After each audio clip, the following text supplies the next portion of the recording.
This is going to be a comprehensive guide to understanding make.com technical terms so that you can go and watch someone else's automation video and know exactly what they're talking about with no fluff.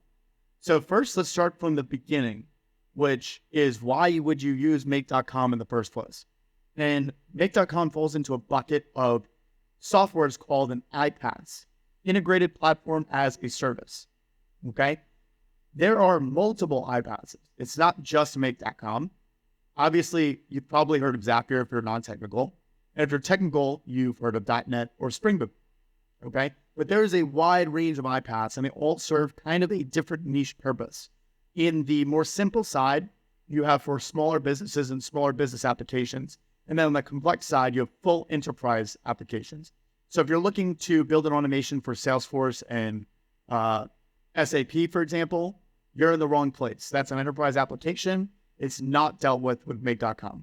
What make.com will help you deal with is small database tools like, for example, Smartsheet or Go High Level or Google Sheets, to something that's not really enterprise, like something like a Pinterest or a TikTok or YouTube or Instantly for email campaigns. That's what this is used for. ChatGPT as well. So if you're in the wrong place, get off this video now. If you're in the right place, the 3 IPaaSes we want to start focusing on for smaller integration and automation capabilities. The 3 are namely Zapier, make.com, and n8n. Now, why don't we use Zapier? Zapier is incredibly expensive. To do 10,000 tasks per month, it's going to cost you $129 per month. My yearly plan for make.com is $108 a month for 10,000 tasks. So that's why we don't use Zapier. N8n is great. I have no problems with N8n, but if you're a beginner, N8n is probably not going to be where you want to start. N8n is a lot more complex than make.com, but it's a great tool. A few technical terms you should understand here. There is something called an API, an application programming interface, and that API represents itself inside of these circular modules. So every module that you drop in is another API, or it can be something called business logic. And business logic is what takes information out of your API and transforms it to be used by another API, okay? And there are 2 main types of actions you can take with an API. There's mainly post, which is just like an Instagram post. You post it, you're putting data in, right? And then there's get, which is taking something out. Very simple thing, but you'll hear post and get all the time, okay? So a simple get module would be, in Smartsheet, for example, I'm pulling up the Smartsheet get a row module, and inside the Smartsheet get a row module, you can see it's requesting information. The first thing it's requesting is that you have a connection. Once you're connected into the account that you want to be using, then it's going to ask for your sheet ID. Now, there is a function here called map. The map function is not incredibly useful, but every once in a while, it's really useful. Next thing it wants is a row ID. And if you notice, if I click this row ID piece, it pops out with a window. And that window has a bunch of different items that I can populate with. These are dynamic values. Dynamic values means something will change based on what's input for every future module that you want to attach to. And so that means that if you had a workflow of 20 modules, you could actually grab 20 different items from 20 different systems in view if you wanted to, okay? So, like I said, when you click that row ID number, it populates with all those dynamic values that come in from some other module, okay? And that's primarily how we drive all of our automations. Think of it like, you ever see one of those TikTok videos where you have like a ball and it's like rolling down a ramp, and then it hits a bunch of, xylophone tiles and makes some sound, and then it does a little loop-de-loop, and then it triggers another ball and hits another thing, right?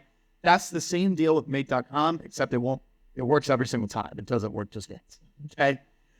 And so that is a get module, and that that prompt, when I give it that row ID and the sheet ID, will then go grab me information out of that sheet that then can be used to populate a future module. With a post module would be something like update row. And basically what it's going to do is going to ask for my sheet name again. And then once you're in the sheet name, it's going to give you a list of every single possible value that you could want to update. And these are called fields, okay? So this row ID, if I wanted to use a row ID to update it, it's going to ask for a row ID. If I populate the row ID with the same row ID that I used earlier, I can update the same row that we pulled in before, okay? And so what that will do is then go and update every one of the cells where I changed something, okay? If I leave it blank, it won't do anything to that cell, okay? It'll just run through it. Now you might be saying cells, columns, what are all these things? This is coming out of a database tool. I'm going to bring up the most commonly used database ever, Excel. This is the same deal, but you can use it with other database tools. When you are using make.com, okay, you reference a cloud-hosted database tool. So that cloud-hosted means it's not stored on your computer, it's stored in the cloud. Ones that people I see using are Smartsheet, which is what I use, Google Sheets, which is basically Excel, but cloud-hosted, Airtable, and GoHive. Those are the primary ones that I see people using. And there's a reason they use Airtable and Smartsheet, for example. Those are the more sophisticated database cloud-hosted tools. It's because you can build in automations for free through Airtable and Smartsheet, so you don't have to spend operations in make.com. You can actually build internal automations yourself, right native in the platform. The next thing you need to know is business logic, okay? Business logic is when you want to transform something or change something rather than just doing a simple pass-through. A simple pass-through is data in here shows up as data in there, right? So in Smartsheet, there's an automation that you can build native to the platform called move a row. There's a automation inside of Smartsheet where if I wanted to move it to another sheet, I can just automate that based on specific criteria. And that is called a pass-through. The business logic is what is the specific criteria by which it moves, and then it's a straight pass-through, move things from point A to point B. So if you want to transform data, meaning you want to change it before it winds up in the sheet 2 destination, okay, you need to put in some sort of business logic to transform it. So let's say my business logic was, if the letter A shows up, I want it to change to the number 1, okay? I would go and tell make.com, hey, if the letter A shows up, turn it to the number 1 before you input it into the sheet that I want it to go into. And so that's creating business logic. That's transforming the data. And you can do that with all types of data. For example, one of the best modules on make.com is the HTTP make a request module. And this module is great because what you can do is you can put in a URL and say, go ping that URL and give me all the data that comes out of that URL. So that's going to bring up what's called HTML code. And that's the coding language by which websites render. If you wanted to take that code and transform it to make it into plain English, for example, you can do that through a function in make.com. And that function is called a text parser function. And there's a bunch. One of that is HTML to text. So if you wanted to take a website and do business logic on it and transform the data so you can actually read it before it inputs it into a sheet, you could put a URL in, go grab the data on that URL, and then instead of it throwing HTML code, it will actually spit out HTML. Well, it would actually be just plain English. And that would go directly into your destination sheet. So that's what make a request does. And then that is transformation or business logic. One of the most useful pieces of transformation that you can do or business logic that you can do is called REGEX. REGEX means regular expression. And it's a coding term. But basically what it does is it looks for a specific type of text and it pulls that text out. Okay. So what that's really useful for, there's a multi-billion-dollar company called ZoomInfo. And the way that they get all their information is by using regex on emails. And what they do is they basically take someone's email signature and they parse or take a piece out of that email signature that says, for example, their phone number. You know the phone number is going to be in this format or another format or a third format. So you go and you make a regular expression, and then you say, find that regular expression inside of the email. And now you've been able to extract phone numbers out of an email. And so it's useful in multiple different scenarios, but there are entire companies who literally get their information because of regex. There's another thing I wanted to cover called a webhook. And a webhook basically waits for specific data to hit a specific address, and then it will tell you when that data has hit. So I want to create a webhook. Typically, you want to make a really good naming convention for this because you can't edit it. The edit button doesn't work usually on webhooks. You have to go create a new one every single time you want one. So you have your webhook, you create it, you reference a sheet, whatever sheet it is, just pick one.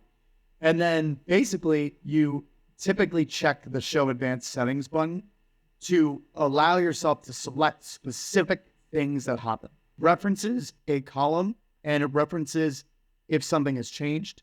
And then it goes and grabs if something has changed or was updated or created or whatever this thing says in the advanced settings. And it just basically grabs that data in when it happens. That's all it does. Now, a webhook is different from a GET request because a GET request goes and looks for something specific, whereas a webhook just waits for something to happen and then gives you data on what kind of happened. Okay? And some webhooks don't even give you the data. They just tell you something happened. So you have to go find that data. But it's great for my next piece and my final piece, which is the difference between synchronous and asynchronous APIs, okay? An asynchronous connection integration or webflow or workflow would be when you select a period of time by when things should happen. So at regular intervals, every 15 minutes I want this to run. Maybe it'll grab data, maybe it won't. But that's going to use up a ton of operations. I'm just leaving that running all day. So instead, I use the webhook to create a synchronous integration by which when something happens, immediately it triggers my scenario to work, okay? And so whenever you see on a module where it says instant basically means that it has a webhook or it has something that's going to be triggered as soon as some event happens, okay? So you don't have to run it every 15 minutes. It just runs whenever it happens. And that's a synchronous connection. An asynchronous connection doesn't wait for a specific trigger to happen. It just runs and it goes and makes a request. And if there's new data, great. If there's not new data, it won't go through. So watch rows is a great one for that. So if I had watch rows on and I had it on every 15 minutes, this thing, oh, I can't because it's not saved. But this thing would just wait and watch rows. So every 15 minutes, it would check and see, has anything changed? Has anything changed? Has anything changed? And that's asynchronous, okay? Now, where you see more asynchronous type stuff is when you have things that are happening inside an application. So if you are generating an image, let's say, like Leonardo AI for images, if you're going to go create an image or generate an image to Leonardo AI, it may take like 30 seconds for this thing to work. So you can create an asynchronous or synchronous connection through advanced settings to basically say, I want this thing to move on to the next module, regardless of Leonardo finishes its job or not, move on. That's asynchronous. If it was synchronous, it would say, Leonardo, when you're done, now move to the next module. Okay, that's synchronous. And there's certain applications where you want something synchronous or where you want something asynchronous. For example, I have a LinkedIn post module, right? I have that asynchronous. I want it to only post every Tuesday and Friday, let's say, right? So I only run it on Tuesday and Friday. I don't wait for a webhook. I don't wait for something to be created. That's asynchronous, and that has its purpose, okay? So that's everything you need to know to get started on make.com to understand the lingo so you can go watch someone else's video. If you want to watch my videos or you don't even want to hear my voice, you just want to get transcripts of my videos, put your email in the link below and you'll get automatic transcripts of all of my make.com tutorial videos. On my make.com tutorial videos, I walk you through step by step without you having to watch the video at all to follow exactly what I'm doing to build out specific things. And so it's great for someone who's just trying to follow along and wants to follow along at their own pace and stop and start whatever, and doesn't have to keep a YouTube window open. So if you're interested in getting emails on that, put your email in the form listed below. All right? You guys have a great time. Hopefully this is helpful for any of my beginners.